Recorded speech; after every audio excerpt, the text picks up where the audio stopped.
Champions লিগে Real মাদ্রিদকে বিদায় করে দিয়ে ১৬ বছর পর সেমিফাইনালে উঠেছে ইংলিশ ক্লাব আর্সেনাল। ফিরতি লেগেও লস ব্লাঙ্কোসদের ২-১ গোলে হারিয়েছে মিকেল আর্তেতার দল।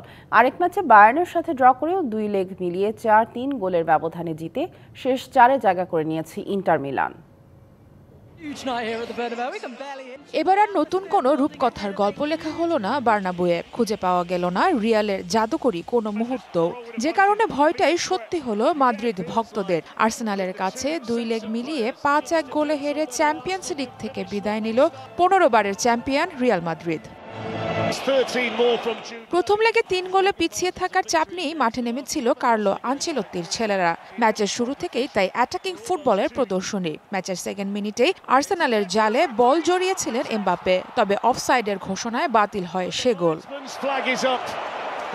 প্রথম ধাক্কাতেই নিজেদের ধার বাড়ায় আর্সেনাল, পেয়ে যায় পেনাল্টিও, কিন্তু বুকায়ো সাকার সেই স্পট কিক ঠেকিয়ে দেন থিবো কর্তোয়া। এ যাত্রায় বেঁচে যায় রিয়াল।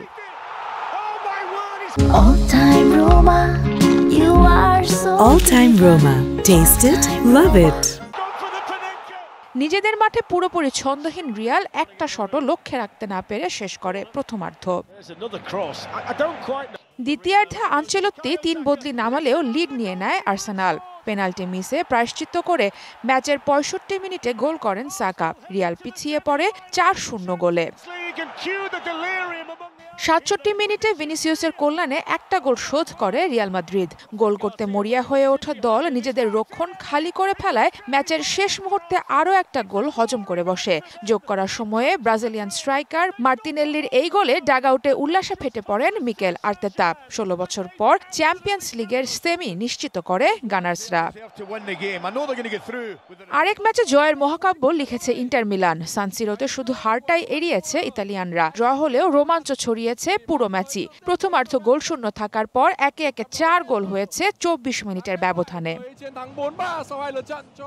৫২ মিনিটে হ্যারি কেইনের প্রথম গোলে ২ লেগ মিলিয়ে সমতায় আসে বায়ার্ন, কিন্তু ৭ মিনিট পরই লিড নিজেদের দিকে ফেরান লাউতারো মার্তিনেজ। ৩ মিনিটের মাঝে মিলানের কর্নার থেকে পাভার্দের হেডে ব্যবধান দ্বিগুণ করে নেয় হোস্টরা। ৭৬ মিনিটে এরিক ডায়ারের কর্নার হেড আবারও ম্যাচে ফেরায় বায়ার্নকে, কিন্তু লিড আর নিতে পারেনি জার্মানরা। শেষে কিংসলে কোমানের শট ক্রসবারের উপর দিয়ে চলে যাবার সাথে সাথে বেজে ওঠে শেষ বাঁশি। উল্লাসে ফেটে পড়ে পুরো সান সিরো। সারা মাহবুব, ডিবিসি নিউজ ডেস্ক।